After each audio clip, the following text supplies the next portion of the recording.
¿Qué tal amigas? ¿Qué tal amigos? Qué gusto saludarles nuevamente aquí en Análisis con su servidor Eduardo Andrade en el canal que tiene y sigue teniendo y va a continuar teniendo en 2026 el mejor auditorio de YouTube. Y bueno, pues efectivamente había dejado de aparecer unos días, pues es el descanso del final del año y se han acumulado temas. Hay varios comentarios que he recibido que les agradezco mucho a todos los suscriptores de este canal. Y entre esos asuntos que se habían quedado pendientes, además de reiterarles, todavía se vale, ¿no? En estos primeros días de enero, la reiteración para desearles el mejor de los años, que sea lleno de alegrías, de dicha, de progreso económico, de satisfacciones, de todo tipo de bendiciones y parabienes que lleguen a todas y todos ustedes en este 2026.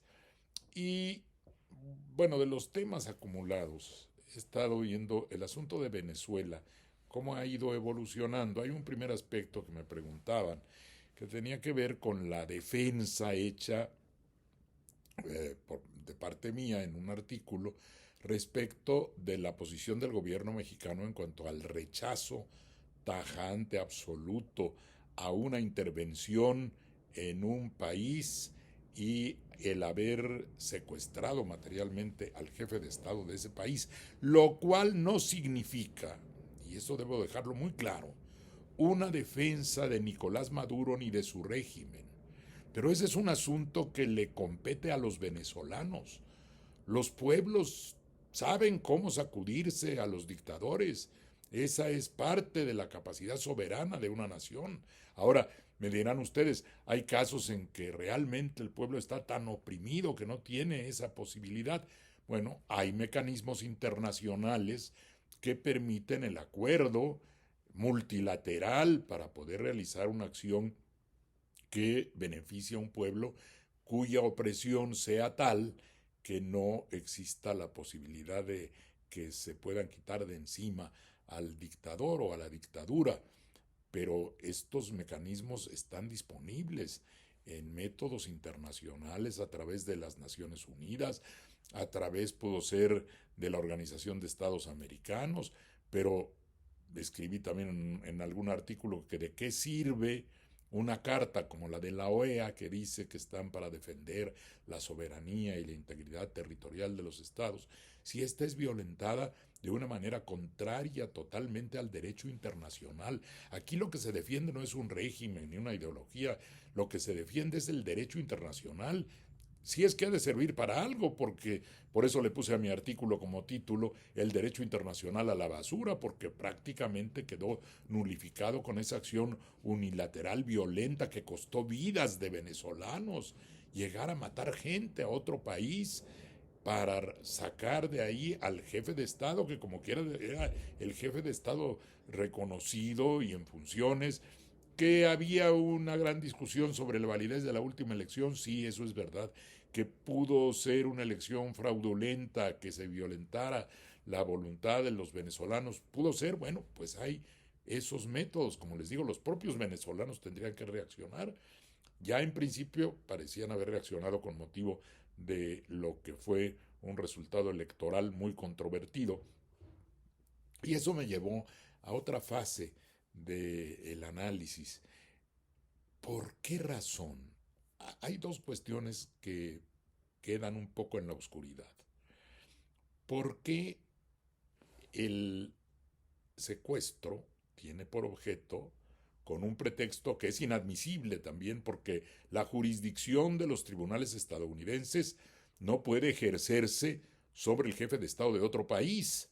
No tienen facultades para ello, no existen atribuciones en el derecho internacional, no puede arrogarse el gobierno de Estados Unidos el derecho de decir, un tribunal de mi país dice que vamos a proceder contra fulano, contra sultano, oiga, pero esa persona es de otro lado, e incluso en este caso es el jefe del Estado, sí, no importa, aquí lo vamos a someter a la jurisdicción de mis tribunales, eso está totalmente prohibido, es ajeno al derecho internacional que establece la no intervención en los asuntos internos de otros países y establece la igualdad jurídica de los estados, de manera que un estado no puede estar por encima de las autoridades de otro para proceder penalmente contra alguien que no se encuentra en su territorio y que puede sí llevársele a la jurisdicción de los Estados Unidos si existen los procedimientos en su caso que demuestren que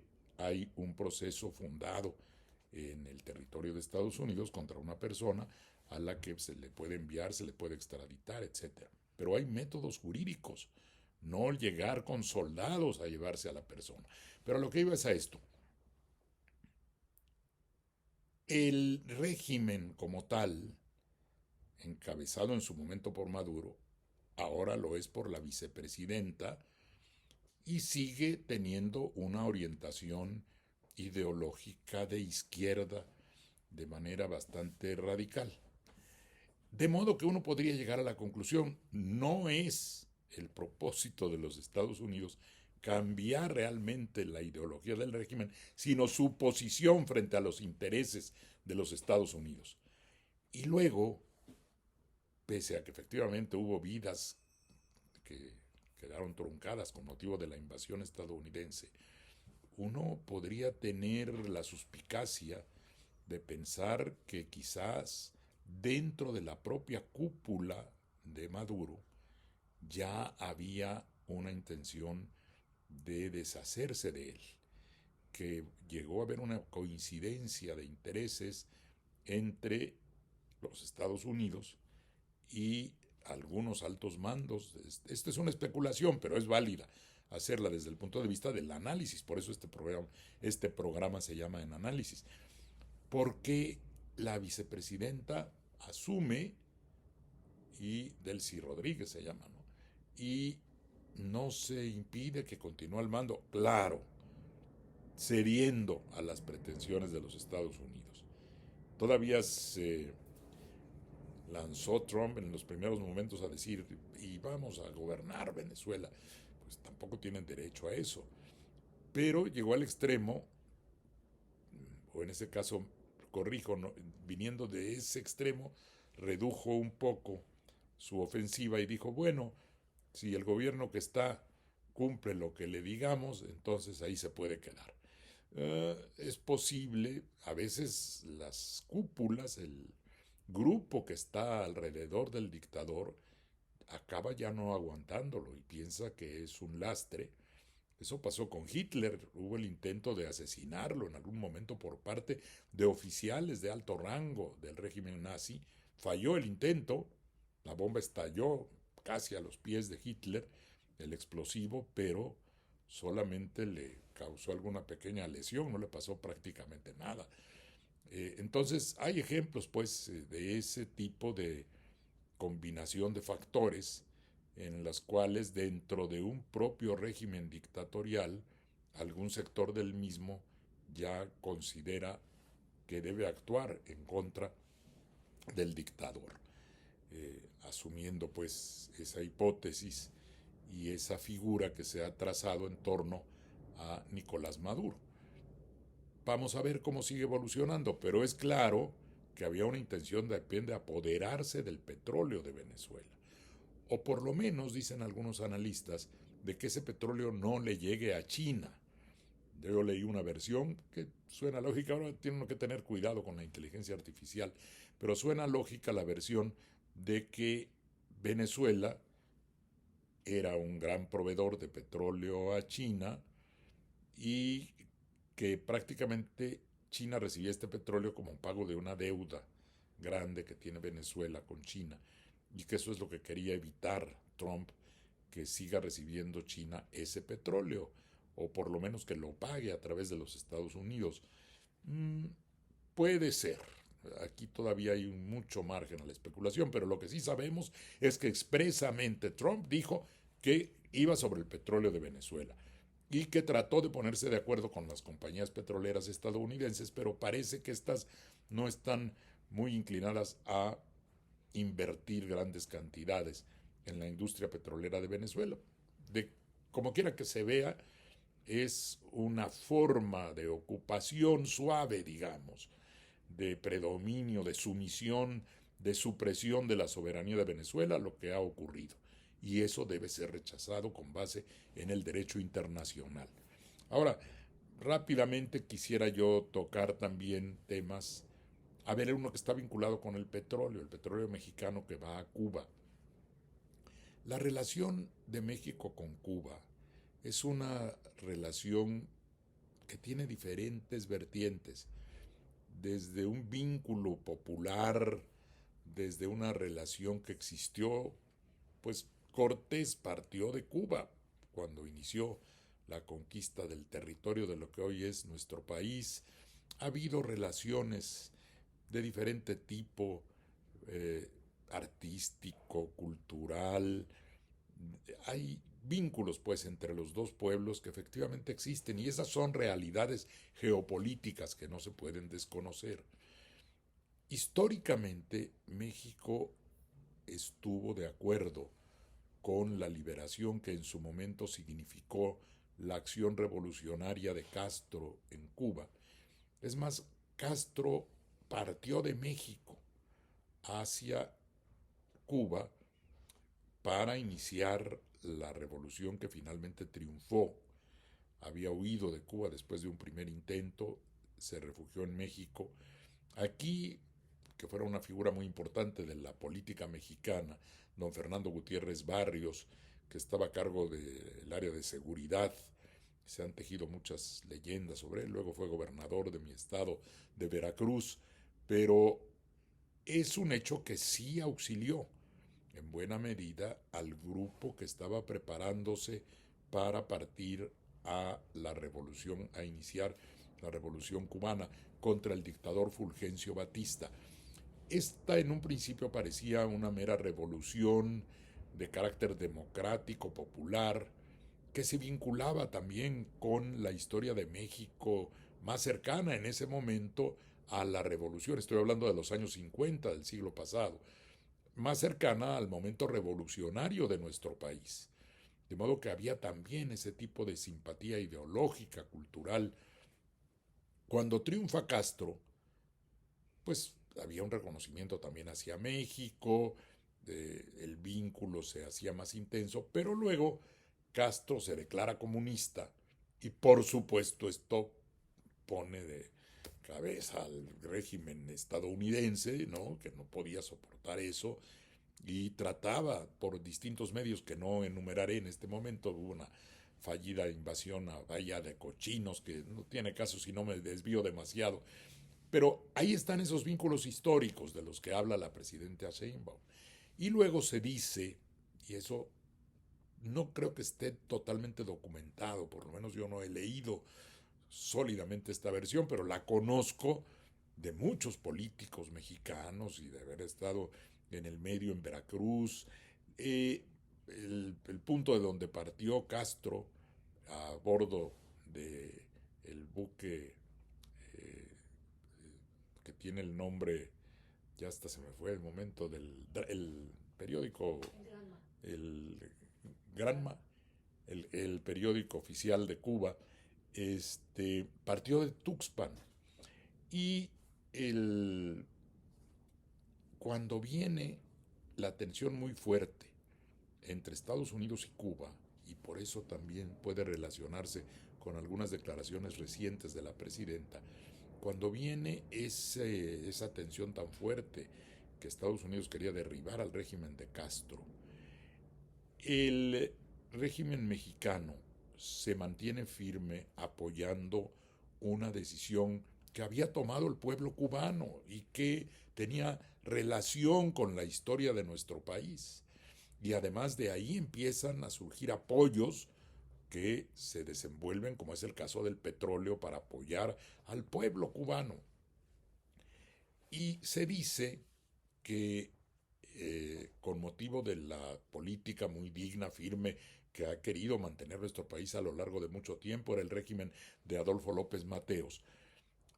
El Estado mexicano se niega a romper relaciones diplomáticas con Cuba. Fue el único país latinoamericano cuando la OEA estaba sirviendo como brazo ejecutor de la política de los Estados Unidos, el único país latinoamericano que se niega a romper relaciones con Cuba es México. Y eso le da también un toque de dignidad a su política exterior, a no ser una pieza nada más para ser usada desde el Departamento de Estado de los Estados Unidos, pero además actuar con mucha inteligencia y diplomacia, porque México mantiene su apoyo a Cuba, pero, y esta es la parte que le insisto, no tengo documentación completa sobre ello, pero se llega a algún tipo de acuerdo con Castro y México le dice, bueno, yo te estoy apoyando y estoy resistiendo presiones de la política estadounidense, pero yo necesito que me des una garantía. Hagamos un trato. Tu revolución comunista no la tratarás de llevar a México. Ya el Che Guevara se fue a Bolivia, que quieren hacer a toda Latinoamérica comunista. Eso México no está de acuerdo. Ni vamos, ni queremos permitir que alguna acción externa del gobierno cubano venga a generarnos un problema en nuestro país. Nosotros te apoyamos diplomáticamente, te apoyamos con recursos, lo que sea posible, y entre ellos venía la cuestión petrolera para oponerse al bloqueo que imponían los Estados Unidos a Cuba y que afectaba al pueblo cubano. Por eso también hay una parte humanitaria en ese apoyo y en esos tratos que se han realizado. Incluso durante el gobierno de Peña se le condonó alguna deuda al gobierno cubano como parte de esa relación. Pero, ¿cuál es la otra parte? Que mantener esa relación diplomática con Cuba y sacar el acuerdo de que por lo menos a México no se iba a exportar la revolución comunista, era un posible vínculo, un puente abierto entre Estados Unidos y Cuba. Por eso ahora la posibilidad, claro, si lo aceptan, de que México actúe en un plano que corresponde a un país democrático con vocación pacifista. Si hay un conflicto entre esos países y se puede ayudar, pues ojalá las cosas salgan. Y lo inteligente de la posición mexicana en aquel tiempo, ya estamos en los años 60 del siglo pasado, es que de todas maneras le deja abierta una posibilidad al Departamento de Estado de los Estados Unidos para mandar mensajes al gobierno cubano y saber que existía un mecanismo de relación que siempre requieren los países, incluso cuando están en guerra. De modo que el apoyo que recibe Cuba de México tiene todas esas raíces de tipo histórico, cultural, de contratos establecidos, de convenios pactados, y todo indica, hasta ahorita por lo menos, que los Estados Unidos también han entendido eso. Dijo la presidenta que no se tocó el tema del petróleo en la conversación con Trump. Seguramente no se tocó, pero una nota de CBS News de ayer decía que los Estados Unidos están siguiendo una política de dejar pasar el petróleo mexicano a Cuba. Eso puede cambiar, bueno, puede no ser totalmente cierto, habría que verlo porque es una emisión noticiosa, pero suena lógico a decir, bueno, pues ya eso ahí existe, tampoco ahoguemos ese canal y vamos a ver cómo se desarrollan las cosas. Aunque claro, la presión de Marco Rubio, el secretario de Estado de Estados Unidos, puede ser muy fuerte contra Cuba, pero México creo que conviene que mantenga primero una política que muestre una capacidad soberana de decisión. Y en eso también ha sido importante el que haya señalado la presidenta que no está sobre la mesa la posibilidad de que se acepte ningún tipo de intervención o de acción militar de los Estados Unidos en México y que hay muchas formas de resolver problemas comunes. Está el tema de la carta de los senadores demócratas mandado a Marco Rubio para defender la posición mexicana, pero a eso le dedicaremos otro espacio.